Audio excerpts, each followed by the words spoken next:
이 시간 우리에게 주신 하나님의 말씀은 시편 119편 73절에서 80절까지의 말씀을 한 절씩 함께 교독하겠습니다. 시편 119편 73절에서 80절까지의 말씀입니다. 제가 먼저 읽겠습니다. 주의 손이 나를 만들고 세우셨사오니 내가 깨달아 주의 계명들을 배우게 하소서.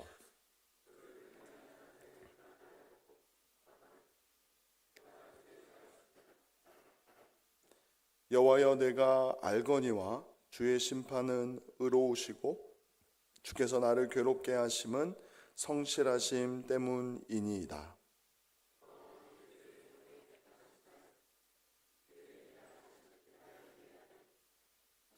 주의 긍휼히 여기심이 내게 임하사 내가 살게 하소서. 주의 법은 나의 즐거움이니이다.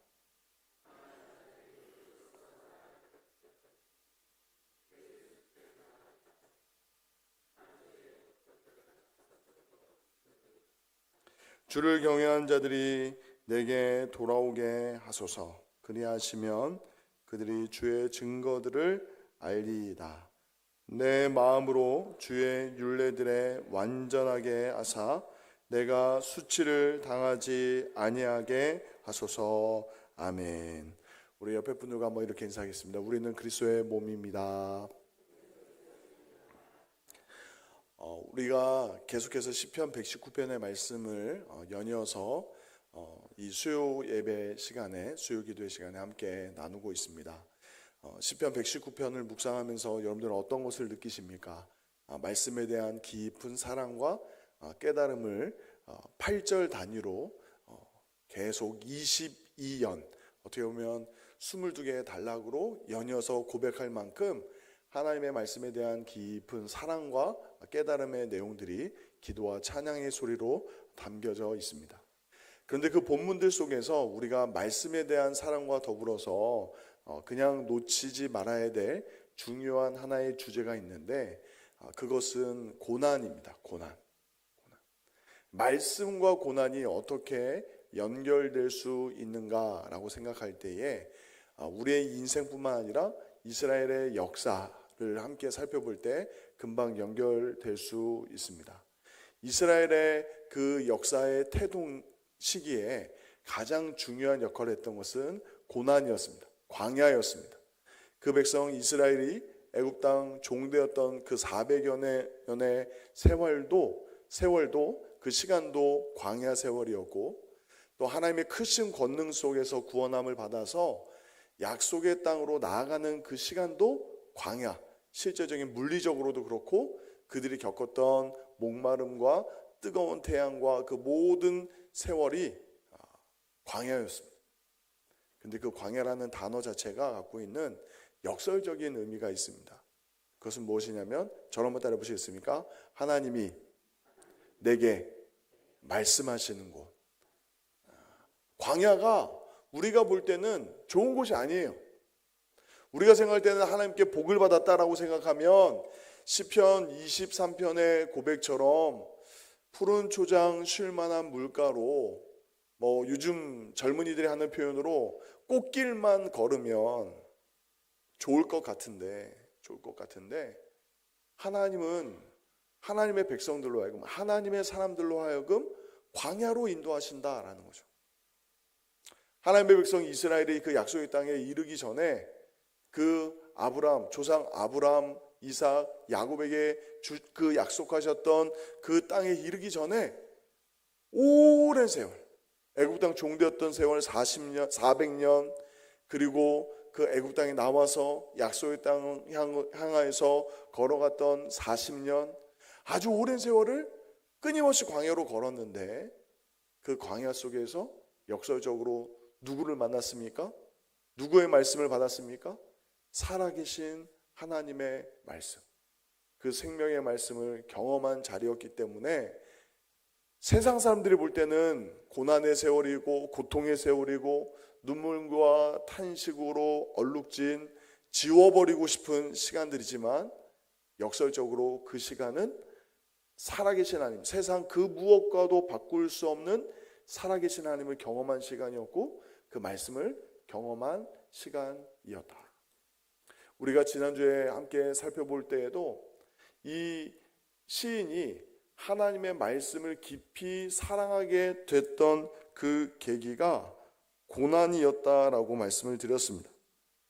67절에 보면 고난당하기 전에는 내가 그릇 행하였더니 이제는 주의 말씀을 지키니이다 라고 고백했고 71절과 72절에서도 고난당한 것이 내게 유익이라 이로 말미암아 내가 주의 율례들을 배우게 되었나이다.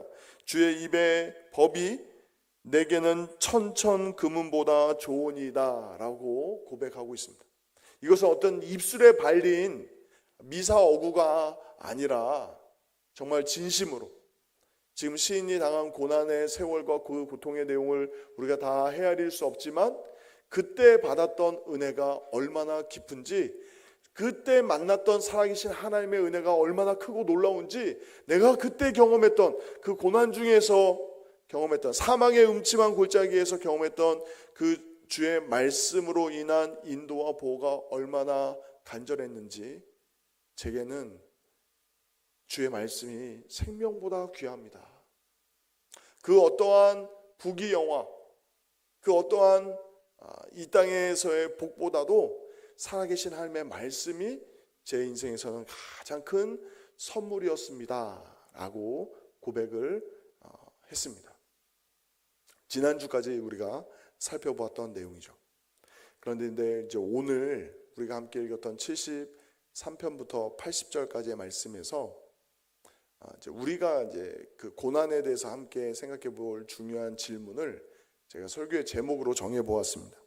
고난은 우리를 어디로 인도하는가? 첫 번째로 고난은 성경의 내용들을 곰곰이 들여다보면 우리를 고독과 고립으로 끌고 갑니다. 고난은 그렇습니다.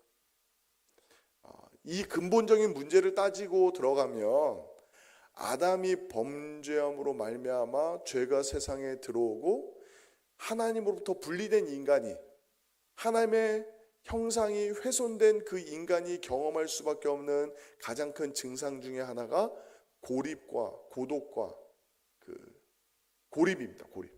외로움과 고독. 어떤 수치감과 죄책감만 있는 것이 아니라 죄의 결과 중에 하나가 무엇이냐면, 하나님으로부터 소외된 그 인간이 경험하는 것은 무엇이냐면 사람들과의 관계뿐만 아니라 하나님과의 관계에서 견딜 수 없는 고독감이 고난 중에 더 깊이 찾아온다라는 거죠. 원한다. 그 대표적인 예가 열왕기상에 위대한 하나님의 선지자 엘리야의 모습 가운데도 드러나고 있습니다. 엘리야가 누굽니까? 바알과 아세라 선지자 그 수백여 명과 정말 목숨을 건 영적인 전투에서 승리했던 영적인 그 용사 중의 용사입니다. 표현으로 얘기하면 거의 장군감이죠. 장군이죠. 정말 일당백, 일당천, 일당만, 정말 수십만의 사람들 앞에서도 조금도 흔들림 없이 하나님의 말씀을 가감없이 선포했던 그 엘리야. 근데 그가 열왕기상 19장 10절에서 무엇이라고 고백하고 있습니까? 내가 만군의 하나님 여호와께 열심히 유별하오니 이는 이스라엘 자손이 주의 언약을 버리고 주의 제단을 헐며 칼로 주의 선지자들을 죽였음이오며 오직 나만 남았거늘 그들이 내 생명을 찾아 빼앗으려 하나이다. 수많은 사람들이 배교하고 죽임당하고 정말 하나님 앞에 등을 돌렸던 그때에 하나님 앞에 전심으로 목숨 걸고 가감없이 하나님과 그 백성들 앞에서 하나님의 말씀을 담대하게 선포했던, 증거했던 그 엘리야가 지금 무엇이라고 얘기하죠? 나만 남았습니다. 나밖에 없습니다. 내가 죽게 되었습니다. 라고 깊은 그 고독과 결핍을 고백하고 있는 거죠. 고난 속에서 여러분들은 그런 경험을 해보신 적이 없습니까? 도와줄 사람이 없는 것 같다. 내 상처와 아픔을 들어줄 사람이 없다. 내가 답답하고 외롭고 힘겨울 때 내 옆에는 아무도 없다. 라는 그 마음이 갑자기 밀려오실 때가 없으셨습니까? 제가 종종 이 목회 현장에서 병원 신방이나 이제 환우분들을 만나 뵈면 그 질병으로 찾아오는 그 고통, 진짜 아프구나. 우리가 손만 베어도, 뜨거운 물이나 불에 손만 대어도 아픈데, 정말 생사를 떼어내는, 피와 살을 찢는 그 수술의 고통 같은 것을 경험하고 나면 이래서 사람이 죽는구나 싶을 정도로 이 육체적인 고통을 우리가 경험할 때가 있지 않습니까? 직간접적으로 보아도 아파요. 고통스러워요. 그런데 그 고통만 끝이 아니죠. 그 육체적인 고통 속에서 함께 찾아오는 이 밀려오는 고독과 이 결핍이, 고립이 있는 거죠. 내가 병상에 이렇게 누워 있는데 내 곁에 있을 사람이 없다라고 생각하면 마음이 한 번 더 무너지는 거예요. 하루가 지나고 이틀이 지나고 3일이 지나도 연락 한 번 없는 사람들을 볼 때마다 마음이 막 무너지는 거죠. 무너지는 거죠. 제가 10여 년 전에, 벌써 10년이 더 지났네요. 14, 15년 전에 전임 이제 부목사로 부산에서 사역을 할 때 한 독거노인을 찾아가서 신방한 적이 있습니다. 아픈데 정말 가난한 집에서 혼자 사시는 거예요. 여러분 이제 가난하다라고 이야기할 때에 그 주거 환경을 보면 금방 드러나는데, 일단 보증금이 없는 집, 보증금이 있어도 정말 최소한의 보증금이 있는 집, 그런 집을 한번 상상해 보셨습니까? 일단 첫 번째로 창문이 없어요. 지상보다 낮은 반지하 내지 지하방이에요. 창문이 없는 집. 그리고 두 번째로 화장실이 없어요. 그 집 안 구조뿐만 아니라 가까운 화장실이 없어서 이분이, 이 병약한 분이 지하철 화장실까지, 공원 화장실까지 자전거를 타고 가셔야 용변을 보실 수 있는 그런 집. 그런데 이런 환경보다 더 고통스러운 건 뭔지 아십니까? 아무도 찾아오는 사람도 없고 찾아갈 사람도 없는, 가족에게 마저 외면당한 그런 분. 이제 그 성도님의 표현으로는 젊었을 때 사업에 실패해서 가족들의 모든 재산을 본인이 다 탕진했다는 거예요. 자녀가 결혼 준비 자금으로 만들어 놓은 것도 가져다가 사업으로 다 날리고, 그러니까 사랑하는 아내뿐만 아니라 자녀들도 등을 돌리더라는 거예요. 그리고 이분이 병에 걸렸는데 보호자가 없으니까 병원에 같이 갈 사람도 없는 거예요. 그래서 교회가 너무 안타까워서 이분이 어떤 치료를 받게 되면 이분의 병원비를 교회가 책임지겠다라는 걸 가지고 병원을 모시고 갔어요. 그런데 너무 늦은 거죠. 너무 늦은 거죠. 그래서 결국 이 장례를 치렀는데, 빈소가 없는 장례 아십니까?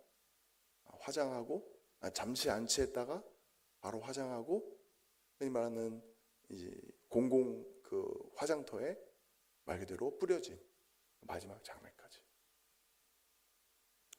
근데 그분이 남겼던 그 많은 이야기들 속에 저한테 하셨던 이야기 중에 하나가 기억나는 게 뭐냐면, 당시 제가 부산에서 사역을 할 때 그 교회가 지역사회의 어려운 독거노인들을 위해서 반찬 나눔을 했거든요. 그래서 반찬 나눔을 누가 나눠주었냐면, 지역에 있는 한 고등학교하고 연계를 해서 아이들도 이제 봉사 점수를 따는 개념으로 교회에서 만들어 놓은 반찬을 토요일 날 학생들이 가지고 지역에 있는 독거노인들한테 이제 나눠 드리는 거예요. 근데 그렇게 해서 그분을 알게 된 거예요. 연결이 된 거예요. 근데 그분이 그 찾아온 학생에게 한 가지 부탁을 했더라는 거예요. 같이 밥 먹어줄 수 있겠냐고. 같이 밥 먹어줄 수 있겠냐고. 이 반찬을 이렇게 정성껏 일주일에 한 번씩 가져다 주는 것도 너무 감사하고 고마운데, 내가 일주일 내내 혼자들 끼니를 해결했는데 내 옆에서 밥을 먹어줄 수 있겠냐. 그렇습니다. 고난은 우리를 깊은 고독과 고립으로 몰아가 버리곤 합니다. 제가 조금 극단적인 아주 깊은 고난과 아픔 속에 있는 분을 예를 들어서 그렇지만, 여러분들의 삶 가운데 정말 예수님을 믿고 하나님을 사랑한다 하면서도 순간적으로 여러분들의 삶 가운데 깊은 웅덩이와 같은 고립과 고독을 경험할 때가 있습니다. 이것은 예외가 아니라고 말씀드렸어요. 엘리야와 같은 그 탁월한 영적인 거장도, 또 당대의 의인이라고 여겨졌던 욥도 그 육신의 고난뿐만 아니라 정말 자신의 심정을 친구들도 헤아리지 못할 뿐만 아니라 더더욱이 하나님도 내 마음을 몰라주시지 않는가라고 하면서 탄식하는 그 탄식의 내용이 욥기의 대부분입니다. 하나님을 갈망하고 그 영적인 그 침체를 벗어나 보려고 몸부림치는 내용이, 어떻게 보면 겉으로는 친구들과의 끊임없는 대화와 논쟁처럼 보이지만 저는 그것이 욥의 기도처럼 느껴져요. 하나님 어디 계십니까? 하나님 어디 계십니까? 제가 너무 힘듭니다 라는 기도의 목소리로 들립니다. 혹시라도 여러분들은 고난 중에 그 고독과 깊은 고립 가운데 힘겨워하고 계십니까? 그런데 역설적으로 이 고난이 우리를 그렇게 깊은 구덩이로 몰아가는 것처럼 보이지만 그 안에 하나님의 놀라운 선물이 있습니다. 우리 74절 말씀 한 목소리로 같이 한번 읽어보겠습니다. 74절입니다. 시작.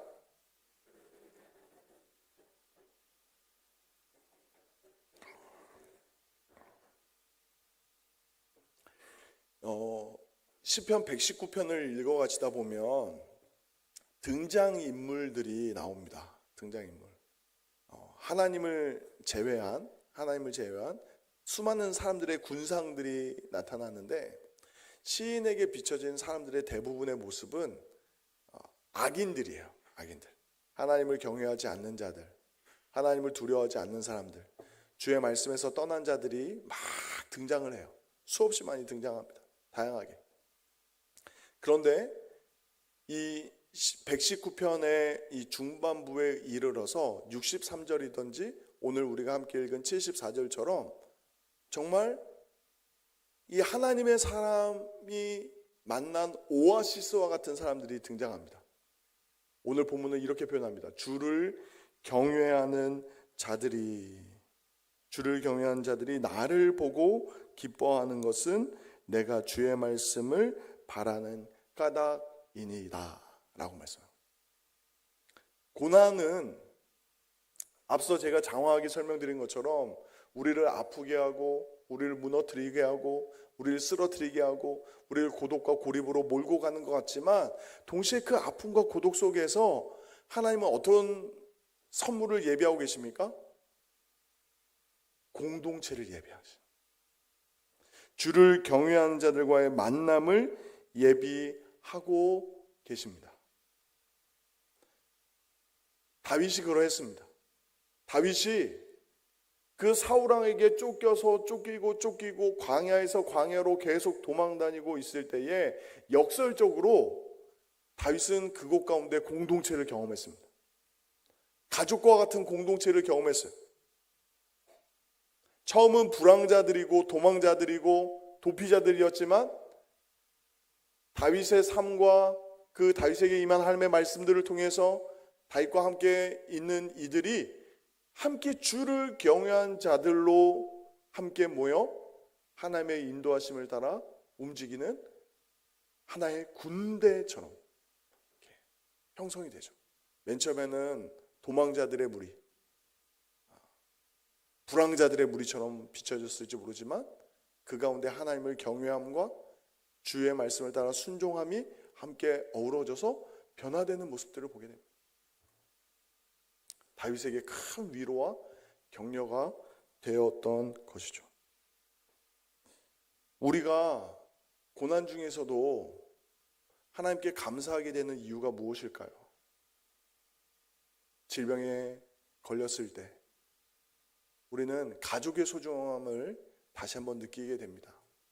앞선 예처럼 가족에게서도 소외받은 분들이 때론 계실 때도 있지만 넓은 의미의 지역사회나 교회를 통해서 따뜻한 온정을 통해서 넓은 의미의 가족을 경험함을 통해서 그 고난 중에 위로를 받습니다. 그렇습니다. 고난은 한쪽 길로는 우리를 고독과 고립으로 몰고 가는 것처럼 보일 수 있지만 동시에 하나님은 그 가운데 사귐과 결속의 은혜를 예비하고 계신다라는 거죠. 앞선 예 중에 엘리야가 주님 나밖에 없습니다. 이 배교의 시대에 아하방으로 대표되는 그 오므리 왕조의 죄악으로 점철되어 있는 이 어두운 세상 속에서 많은 이들이 죽임을 당하고 저밖에 안 남았습니다 라고 엘리야가 외쳤을 때에 하나님이 하셨던 말씀이 무엇이죠? 바알과 아세라에게 무릎 꿇지 않은 7,000명이 내게 있다 라고 말씀하셨어요. 엘리야는 혼자가 아니었죠. 엘리야와 함께 믿음을 지켜갈 그 공동체가 예비되었던 것처럼 하나님은 우리를 결코 혼자 두지 않으신 줄 믿으시기 바랍니다. 정말 할 수만 있다면 사랑하는 남편과 아내가, 사랑하는 자녀들이 한마음 한뜻으로 믿음으로 하나 되면 너무 먼저 감사하고, 그것이 먼저 하나님의 창조의 질서와 원리 속에서도 그 가정이 먼저 믿음 안에서 하나 되고 회복되어야 되는 것이 고난 중에 가장 큰 선물이라면, 혹시 가족 안에서 함께 기도할 수 없다면 같은 구역 안에서, 같은 전도회, 남전도회, 여전도회 안에서, 혹시 그 남전도회나 구역 안에서 함께 나눌 수 없다면 함께 기도 제목을 나눌 수 있는 교육자들과 함께 따뜻한 예수 그리스도 안에서의 사귐과 결속을 경험할 수 있는 저와 여러분이 되시기를 예수님의 이름으로 축원드립니다. 고난 자체는 비극이고 고난 자체는 아픔이고 상처고 우리가 피하고 싶은 일이지만 그 고난보다도 더 큰 하나님의 위로와 사랑을 만남을 통해서, 사귐을 통해서 하나님이 우리에게 회복의 은혜를 주신다라는 거죠. 그 맥락 속에서 73절과 75절을 제가 연이어서 읽어드리면, 73절에 주의 손이 나를 만들고 세우셨사오니 내가 깨달아 주의 계명들을 배우게 하소서라고 말씀합니다. 이것은 에베소서 2장 10절에서 제가 부연 설명을 드릴 수 있는데, 우리는 그가 만드신 바라 그리스도 예수 안에서 선한 일을 위하여 지으심을 받은 자니 이 일은 하나님이 전에 예비하사 우리로 그 가운데 행하게 하려 하심이니라 말씀했습니다. 고난이 그것 자체로 우리를 부서뜨리고 깨트리는 것 같은데, 이것은 토기장이에 비유해서 한번 생각해 보셔야 됩니다. 우리의 인생이 여전히 하나님 앞에 질그릇과 같은 인생인데 그 질그릇이 그냥 완성된 그릇이다라고 정의를 내리기보다는 우리는 빚어져가는 인생인 거죠. 근데 하나님이 우리를 빚으시는 방법 중에 가장 자주 사용하시는 방법 중에 하나가 고난이에요. 고난. 주의 뜻대로 우리를 누르기도 하시고 우리를 펴기도 하시는 거예요. 그런데 우리를 누르고 펴는 과정 속에서 어떻게 하신다고요? 만남과 결속을 통해서 함께 빚어가시는 거예요.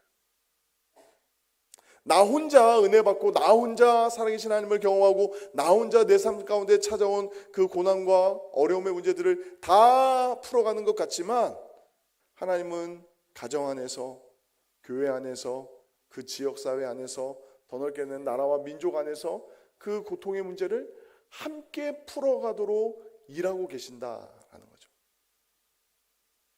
하나님의 놀라운 계획 속에 아프고 힘들지만 고난 속에서 만남을 경험하고 사귐을 경험하고 결속을 경험하고 하나님의 빚어가심의 은혜를 경험할 수 있는 저와 여러분 사랑하는 송정교회가 되기를 예수님의 이름으로 축원드립니다. 75절도 그 같은 흐름 속에 있습니다. 여호와여 내가 알거니와 주의 심판은 의로우시고 주께서 나를 괴롭게 하심은 성실하심 때문이니이다 라고 말씀합니다. 이 고백은 굉장히 깊은 신앙의 고백인데 시인은 단지 고난을 불행으로 보지 않습니다. 하나님이 우리를 완성하실 때까지, 하나님이 우리가 그리스도의 그 완전한 형상에 이를 때까지, 우리를 빚어가실 때까지 우리를 고난으로 몰아가실 수도 있고, 그러나 그 고난 속에서 우리가 하나님께서 예비하신 공동체, 가정과 교회를 경험하게 하시고 그 안에서 그리스도의 완전한 형상에 이를 때까지 끊임없이 우리를 빚으시고 만들어 가실 줄 믿습니다. 그런데 오늘 본문이 조금 낯선 결론처럼 80절에 이렇게 고백을 하고 있습니다.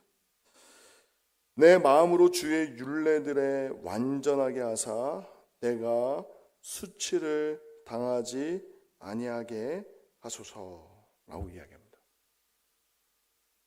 가끔 제가 신방을 하다 보면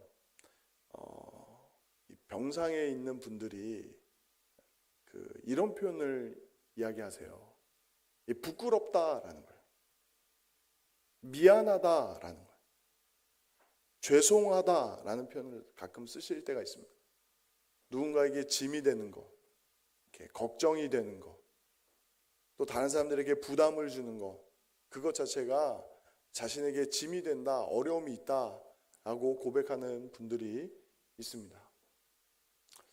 다른 사람이 겪지 않는 고난, 다른 사람들은 다 평안한 것 같은데 내 삶 가운데, 우리 가정 가운데 찾아온 갑작스러운 질병이나 사고는 때로는 그것 자체로도 고통스럽지만 그 질병과 사고로 인한 사람들의 평가로 인한 고통이 2차적인 아픔이 수치감으로 다가올 때가 있습니다. 있어요. 아주 오래전 일이지만 이제 대학 수학 능력 시험을 이렇게 시험지를 받아봤는데 성적표를 딱 받았는데 그 절대적인 점수 자체가 주는 고통도 있지만 그 점수로 인한 끊임없는 평가와 판단과 시선이 내 삶을 막 힘겹게 할 때가 있잖아요. 학생들만 경험하는 것입니까? 아니죠. 우리가 매번 인생의 농사를 지을 때마다 평생 꼬리표처럼 달고 다니는 인생의 농사는 뭐죠? 자식 농사. 자녀들을 내가 정말 사랑으로, 눈물로, 기도로 키웠는데 이 자녀가 믿음 안에 혹시라도 벗어나 있거나 사람들 보기에 또는 하나님 보시기에 조금이라도 부족한 부분들이 있으면 왠지 내가 죄 지은 것처럼 마음이 막 무겁고 힘들지 않습니까? 꼭 그게 자식까지 갈 필요도 없죠. 나라는 한 사람, 하나님 앞에 섰을 때에 또 나를 지켜본 수많은 사람들 앞에서 나는 정말 떳떳하게 나는 하나님의 온전한 사람이라고 이야기할 수 있을까 싶을 때 부끄러울 수밖에 없는 거죠. 여러분들이 잘 아시는 복음 전도자 빌리 그레암 목사님의 사모님이 마지막 소천하실 때 자신들의 가족들에게 이런 고백을 했다고 합니다. 참아줘서 고맙습니다. 참아줘서 고맙습니다. 하나님이 내 인생을 빚어가실 때, 나를 향해서 공사를 하실 때 참 먼지도 많이 나고 소음도 많이 나고 시끄럽기도 하고 또 위험하기도 하고 수많은 일들이 있었는데, 그때 내 곁에서 그 불편함을 잘 참아줘서 고맙습니다 라고 이야기하고 마지막을 이렇게 표현했대요. 이제 완성됐습니다. 완성될 것입니다 라고 하면서 마지막 인사를 나눴다고 합니다. 그렇습니다. 우리가 정말 주님 앞에, 정말 예수 그리스도의 그 십자가의 놀라운 은혜로 말미암아 구속의 은혜를 완전히 누리는 영화의 단계에 이르기 전까지는 우리 안에 수치가 왜 없겠습니까? 왜 부끄러움이 없겠습니까? 그런데 그 수치와 탄식을 응답받는 순간이 지금 이 시인의 고백에 하나님이 응답하시듯 역사하신 내용이 우리가 잘 아는 십자가입니다. 십자가. 죄가 없으신 하나님의 아들이 우리의 모든 죄와 허물 뿐만 아니라 그 모든 수치와 고난을 십자가에서 다 담당하셨기 때문에 우리가 그 빌리 그레함 목사님의 사모님이 표현했던 것처럼 주님 앞에 서는 그날에 우리의 모든 무거운 짐, 우리의 죄의 허물뿐만 아니라 우리가 고난을 통해서 겪게 됐던 그 모든 수치와 아픔과 모든 것을 다 주님 앞에 내려놓고 주님과 같이 영화로운 몸으로 변화되어 영원한 생명을 누리며 살게 될 것을 우리가 하나님께 약속받았음을 믿으시기 바랍니다. 오늘 본문은 고난은 우리를 어디로 이끄는가라고 이야기했을 때에 정말 중요한 우리 인생의 현실과 또 나아갈 바 이상을 함께 제시해 주고 있습니다. 우리도 고난 앞에 장사 없습니다. 저도 이렇게 설교를 하고 있지만 때때로 찾아오는 제 인생의 고난에서 저도 쓰러질 때가 있고 넘어질 때가 있고 한없이 외로울 때가 있습니다. 있었고 있을 수 있고 그런 연약한 똑같은 사람들 아니겠습니까? 그런데 우리에게 소망이 있습니다. 주님이 그 고난 속에서 우리에게 만남을 예비해 두셨습니다. 하나님이 그 광야 속에서 우리 한 사람 한 사람에게 찾아오셔서 말씀하시는 은혜가 있을 뿐만 아니라 동시에 우리가 그 어떠한 고난 속에서도 함께 그 고난을 이겨내도록 가족들을 허락하셨고 또한 넓은 의미의 영적인 가족인 교회를 우리에게 예비하신 줄 믿으시기 바랍니다. 다윗에게 있어서는 정말 너무 기가 막힌 고난이죠. 자신의 장인입니다. 장인. 가족이 자기를 죽이려고 하는 거예요. 왕일 뿐만 아니라 자신의 아내의 아버지가 자기를 끊임없이 죽이려 하는 그 상황 속에서 다윗은 그 아둘람 굴이라는 그 역설적인 그 광야에서 영적인 가족들을 많이 만났습니다. 자신과 함께 목숨을 걸고 싸우는 세 용사도 그 가운데 함께 만났고 또 평생을 함께 달려갈 동역자들을 그 가운데 만났습니다. 사도 바울의 그 선교의 여정 속에서도 하나님의 크신 은혜를 누구를 통해서 경험했습니까? 하나님의 사람들, 하나님께서 만나게 하셨던 그 한 사람 한 사람이 사도 바울의 평생의 가족과 같은 존재가 아니었겠습니까? 그 만남과 사귐과 그 연합을 통해서, 결속을 통해서 우리가 함께 빚어가는 은혜를 누리는 그 길에 우리 함께 서 있습니다. 그리고 그 후에 결국에는 우리의 모든 수치를 담당하신 그 고난의 끝에는 우리의 모든 고난과 수치와 아픔과 상처를 다 십자가에서 담당하신 우리 주님이 우리를 기다리고 계시고 우리를 맞이해 주실 줄 믿습니다. 우리 주신 말씀 생각하면서 함께 기도하기를